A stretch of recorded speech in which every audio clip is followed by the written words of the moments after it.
Hola chicos, a todos y a todas quiero saludarlos. Hoy tenemos el privilegio de tener al cónsul de México acá. La idea es no robarle mucho tiempo. Vamos a tratar de hacer primero como una entrevista, después un conversatorio. Vamos a caminar por la parte finalmente de todas las galerías. Y me imagino que pues no se va a concretar hoy muchas cosas, pero sí se va a abrir la puerta para muchas más. Entonces, bienvenidos a todos y gracias por asistir. En compañía del cónsul de México, Antonio Picón, Diana Rivero, gestora cultural del Palacio de las Artes, y bajo el ente de Más Arte, Más Ciudad, le damos la bienvenida a un capítulo más.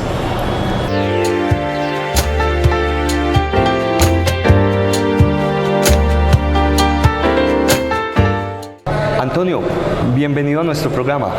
Gracias por invitarme. Antonio, cuéntanos un poco cómo ha sido esa trayectoria de la mano de México y Colombia en todo el tema que abarca las artes. Mira, eso empezó en una reunión de empresarios en México. En esa reunión de empresarios en México estábamos en el Palacio Presidencial y el embajador le comentó al presidente que podía ser yo la persona que iba a representar a México en Colombia. Yo le agradecí mucho y lo di como casi un hecho. Cuando regresé al país, yo no sabía en qué me estaba metiendo. Era una responsabilidad de representar un país. Hace 20 años lo hago. Y tocamos 3 temas específicos. Uno, la parte empresarial. Entonces generamos acercamiento entre empresarios de una y otra región para crecer la posibilidad de intercambio económico entre los dos países. Pero también trabajamos en la parte cultural y hemos traído y llevado artistas, obra de Colombia a México y de México a Colombia. Hemos traído mariachis, hemos colgado obras, la patrimonial mexicana, hemos colgado unos artistas callejeros, hemos empezado a traer hasta la comida mexicana. Hemos traído personas cocineras que vienen y divulgan lo que se está haciendo. En la Feria del Libro hemos traído muchos escritores y lo que se ha hecho es empezar a volver protocolario los temas que antes estaban, pero no se les daba visibilidad. Entonces, ¿qué perseguimos con esto? Cada vez acercar mucho más a las dos culturas e indicar que no solo es el tequila el que nos une, no solo es el chavo, sino la comida y la idiosincrasia de dos pueblos que se acercan y pueden hacer cosas juntos. De hecho, en la parte académica hemos llevado y hemos traído muchos estudiantes para que a lo largo del tiempo que se vayan conociendo en los países puedan ellos construir cada vez muchas más cosas para beneficio de los dos países. Celebro mucho lo que ustedes están haciendo aquí, Diana. Y gracias por la invitación, John, a este conversatorio. Muchas gracias a ti por estar acá presente y compartiendo con nosotros todas estas experiencias. Y entre eso hablábamos detrás de cámara hace unos minutos respecto a la Filarmónica. Bueno, esa es una historia. Cuando yo era representante del comercio organizado en Antioquia, yo fui representante de la Federación Nacional de Comerciantes, una de las labores que yo tenía que hacer era representar a todo el mundo y estar en todos lados. Yo no sabía que debía participar por lo menos en 40 juntas directivas y había algunas juntas directivas que a nadie le gustaba ir. Y esas tenían que ver con la parte social y con la parte artística. Entonces tuve la oportunidad de presidir el Museo de Antioquia cuando era el pequeño museo. Lo mismo sucedió con la Orquesta Sinfónica Juvenil y lo mismo sucedió haciendo parte del Teatro José Gutiérrez Gómez desde su junta directiva. Y entonces empezamos a unir cada una de las cosas. Tomemos el caso de la Orquesta Sinfónica Juvenil. Cuando me llamaron, había un déficit grande, la orquesta estaba quebrada, no había nada que hacer, había que cerrarla. Y entonces vimos que el problema era una cifra. Y esa cifra significaba conseguirla y pagarle a los artistas. Le pagamos a todos los músicos, cerramos esa orquesta e inmediatamente construimos la Orquesta Sinfónica Juvenil. ¿Y qué empezamos a hacer? pues este mundo es muy chico y empezamos a mirar cómo nos uníamos con Francia, cómo nos uníamos con Rusia, y empezamos a llevar jóvenes nuestros a que hicieran parte de grupos en el Conservatorio Tchaikovsky. También los llevamos otros al Conservatorio Molino de Francia. Unos de ellos estuvieron en Japón. Y empezamos a llevar la música nuestra con esos jóvenes a esos sitios del mundo. Y con sorpresa vimos que había un proyecto en Viena que podíamos desarrollarlo aquí. Y era empezar a hacer Les Luthiers. Trajimos los profesores, trajimos las herramientas y creamos 20 personas desde el punto de vista de Les Luthiers. Y hoy todos ellos están en diferentes sitios del mundo, menos en Colombia. Los capacitamos y se fueron a hacer ese tipo de trabajo. Esa fue una de las actividades.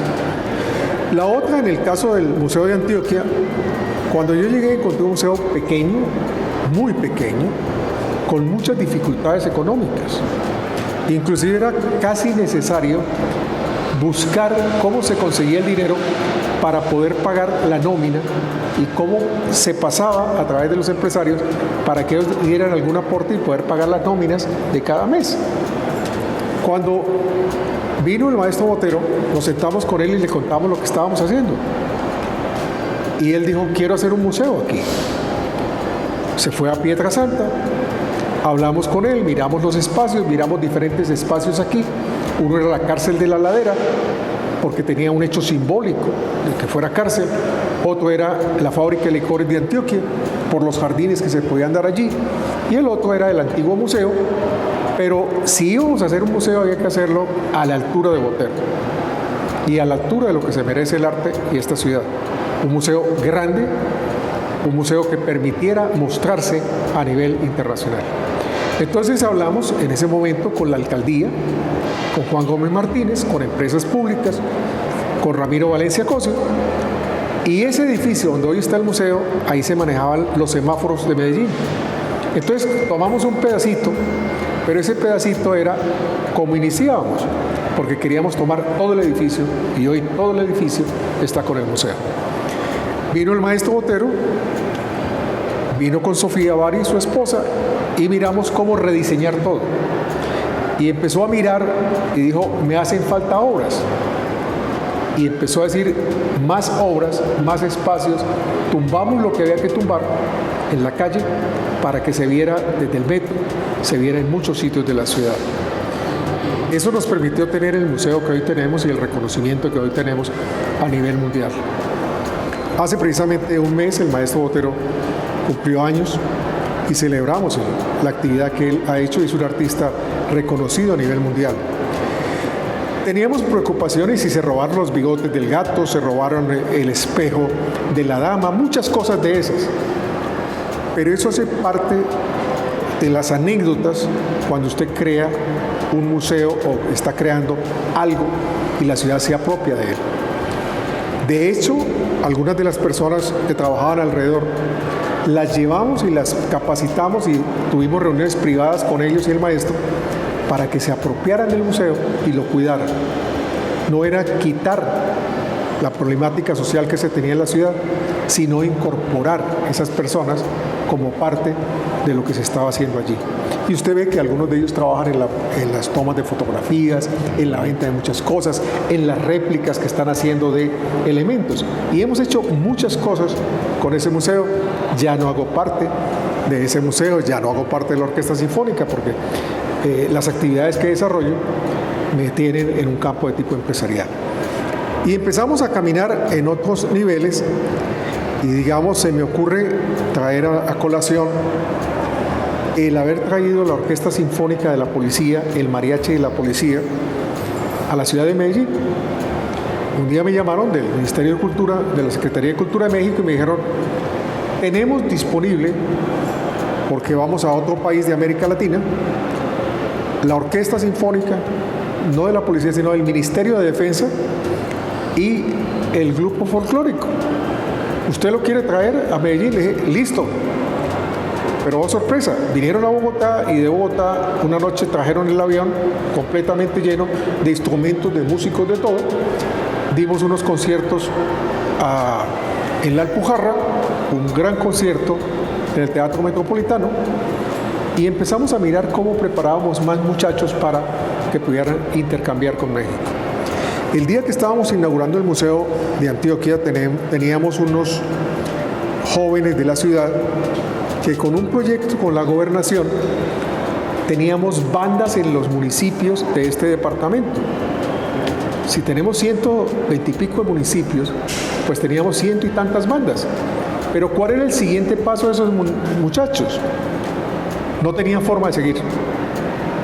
Por eso entonces generamos un hilo conductor entre ellos y la Orquesta Sinfónica Juvenil.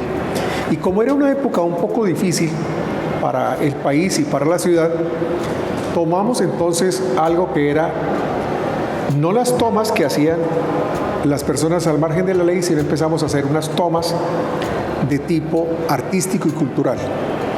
¿Qué hacíamos? Creábamos unos kits con diferentes tipos de artistas e íbamos a un municipio y nos tomábamos la plaza del pueblo por ese día, un fin de semana, llevábamos a una cantidad de niños del pueblo, los reuníamos y los poníamos a pintar, a hacer escultura, etc. Y con sorpresa, en uno de esos sitios encontramos un muchacho que le faltaban las dos manos y él pintaba con los nudillos. Logramos conectarlo con Japón y hoy ha colgado varias exposiciones en Japón y es bastante reconocido por la labor que él hace, por la pintura que él hace. Y de ahí nacieron muchas personas que estando en esas bandas que sonaban distinto a las otras bandas, hoy viven del arte y están en algunos sitios del mundo.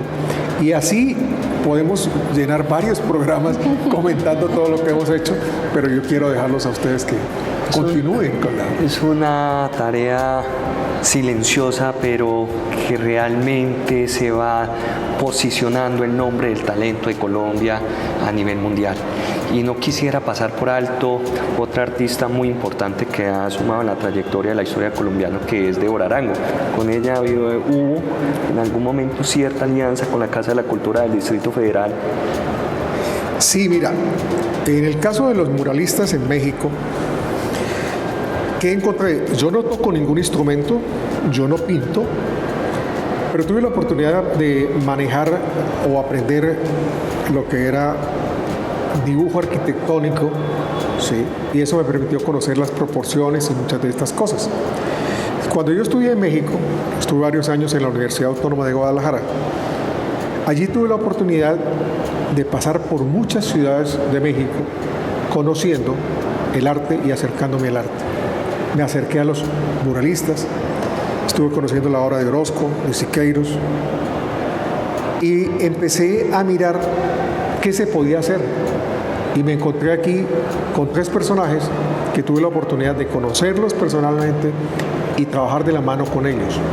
Estamos hablando de el maestro Pedronel Gómez, estamos hablando de Rodrigo Arenas Betancourt y estamos hablando de Débora Arango.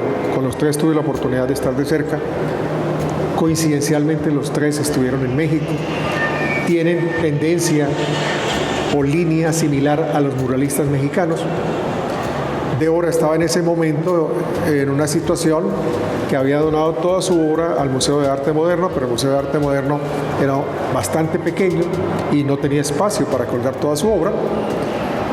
Y empezamos a mirar cómo hacíamos un acercamiento entre los dos museos, entre Débora y los empresarios, etc. Y se logró realmente ese tipo de acercamiento. Hoy se tiene la Casa de Débora como una casa museo. Hoy se tiene un museo de arte moderno a la altura de lo que es Débora y de lo que es esta ciudad. Y empezamos a mirar cómo Pedronel también, su casa museo, está disponible para que la gente la pueda visitar. Las obras de él están en la Universidad de Antioquia. Con Rodrigo tuve oportunidad de conocerlo, sufrir la situación de él estar en el monte. Coincidencialmente yo estaba como miembro de la Comisión Facilitadora de Paz de este país. Y cuando él salió de ahí, cambió inclusive la forma de sus obras. Y uno ve en los Cristos de él incorporado dentro de sí el hombre amarrado, el dolor y es una cosa bastante diferente. Y él no solo tuvo la oportunidad de estar en México y aprender de los muralistas, sino también tiene una hija mexicana con la cual tuvimos una gran cercanía y estuvimos haciendo obra de él localizada como ornamentación de la ciudad. De hecho, ustedes se encuentran en la línea del metro en San Antonio un Prometeo y ese mismo lo replicamos en el Valle del Cauca. Entonces hay muchas historias, John y Diana, que han venido naciendo de esa aproximación con el arte y de ese gusto por el arte. Qué alegría revivir la memoria de esta larga trayectoria que se ha ido vinculando o asociando entre México y Colombia. En ese orden de ideas, ¿en qué se está direccionando ahora el arte? ¿Cómo se están trabajando de la mano ambos países? Mira, desafortunadamente tuvimos un hecho a nivel mundial y fue el de la pandemia. Eso generó realmente como un freno en la producción, no solo de tipo industrial, sino artística. Pero nacieron otras situaciones diferentes que podían facilitar el acercamiento entre los países. Se presentaron cambios de gobierno. Todo eso genera unas situaciones de atraso en los proyectos. Ahora tenemos una posibilidad de un nuevo gobierno en Colombia. Tenemos una posibilidad adicional que es la alianza del Pacífico que está haciendo con Perú, con Chile, con México y con Colombia, donde no solo se intercambian mercancías, sino se están intercambiando también conocimientos de personas que están en las universidades, investigadores de las universidades y estudiantes, y ahí nació en la Alianza del Pacífico algo muy importante, y es que ellos pueden ir y hacer una pasantía en México estudiando y trabajando. Entonces eso nos permite el que artistas puedan empezar con la visa de la Alianza del Pacífico a hacer ese tipo de situaciones. ¿Qué sugeriría yo para poderlo implementar? Hacer un programa. Sentémonos, definamos un programa a varios años donde indicamos tantas personas van a ir de México y tantas personas van a ir de otros países. Y hagamos, aprovechando lo que tú tienes aquí, Diana, Gracias. una exposición de la Alianza del Pacífico. Me parece perfecto. Si hacemos una exposición y colgamos aquí una exposición de la Alianza del Pacífico, tendríamos personas de Chile, de Perú, de México y algunos colombianos colgados aquí. Pero en contraprestación, nosotros lo que hacemos es, tú traes y te llevamos obras. ¿Estás de acuerdo, chicos? Entonces, eso hay que convertirlo en realidad y se necesitan varias cosas. Primero, un proyecto. Segundo, un deseo de hacerlo. Porque algunas veces viene el proyecto, viene el deseo, pero no se maneja la parte de la logística para ir a los estamentos de uno y otro país y buscar la forma de hacerlo. Estamos organizando para fines de junio o julio una visita de empresarios colombianos a México y de académicos colombianos a México. Ahí podríamos mirar la posibilidad de hacer los contactos necesarios y empezar a llevar a algunas personas también de la zona artística a México. Esto vamos a hacer una estadía de una semana en Ciudad de México y una semana en Guadalajara, para unas cosas muy específicas, pero como está en construcción el modelo, perfectamente podemos mirar la forma de llevarlo. En Bogotá tenemos la Casa de la Cultura Mexicana, del Fondo de Cultura Económica de México, y una réplica de esto queríamos hacerla aquí en Medellín, ¿sí?, cerca a la Universidad de Antioquia. De hecho, por ahí hay una biblioteca que se desarrolló muy parecido con Salmona en esa zona, buscando la posibilidad de montar algo similar y de traer el Fondo de Cultura Económica, no para que esté en una universidad, sino para que esté abierto a. Entonces, cosas de esas se pueden hacer. Es sentarnos a soñar. Porque cuando estábamos soñando el Museo de Antioquia, no teníamos un solo peso. Exacto. No teníamos un solo peso. Y les voy a contar una historia para que ustedes se den cuenta qué puede suceder. Hay un cuadro de Rivera ahí en el museo. Y ese cuadro de Rivera, cuando yo era presidente del museo, dije, no hay con qué, lo voy a vender. Entonces llamé a una galería en Londres, Christie's, y dije, ¿cuánto vale el cuadro? Y me dijeron, vale tanto. Le hablé a la embajada y le dije, tengo un cuadro de Rivera, ese cuadro de Rivera debería estar en México. Y me lo valoran en tanto. Y entonces hice una rueda como esta y salí a decirle a los medios de la ciudad, voy a vender el cuadro de Rivera que tenemos para con eso poder pagar lo que se debe del museo. Pues graciosamente salieron los dueños del cuadro de Rivera y me contaron la historia. Es que yo estaba en México, o mi tía, o mi mamá, o mi abuela, y entonces traje este cuadro y lo dejé aquí, pero el cuadro es mío. Entonces yo dije, ¿es suyo? Sí. Entonces, permítame hacerle las cuentas de cuántos años le hemos tenido el cuadro, cuánto significa el tenerlo aquí, Claro, cuidado. y ustedes, por favor, proceden a pagarme eso. O hacemos una donación y empezamos a mirar cómo se creaba todo el inventario del museo y se hacían la protocolización legal de las donaciones. No, casi me enloquecen que cómo le ocurre vender un cuadro patrimonio que es nuestro, etcétera, etcétera. Pero lo que generamos fue un hecho específico de llamar la atención de esa cosa pequeña que había, que era el museo. Y en eso de anécdotas hay cualquier cantidad. Como el museo era muy pequeñito y teníamos un celador de noche y él se sentía tan solo y había mucha posibilidad de que lo acompañaran en la zona, alguna noche entró alguien a acompañarlo y al día siguiente 4 obras del maestro Botero se habían perdido. Wow. Y entonces, problema, no entraron a la fuerza, no entraron con complacencia de nadie, sino sencillamente por un hecho accidental se presentó esa situación, aparecieron las obras, nos las devolvieron y todo volvió a la normalidad. Pero uno tiene que generar hechos de tipo mediático que llamen la atención a la ciudad de que ustedes existen, de que aquí hay algo que no existe en la ciudad, de que así como usted va a otros sitios y va a la calle de los artistas, aquí en el centro de la ciudad tenemos cosas como esta.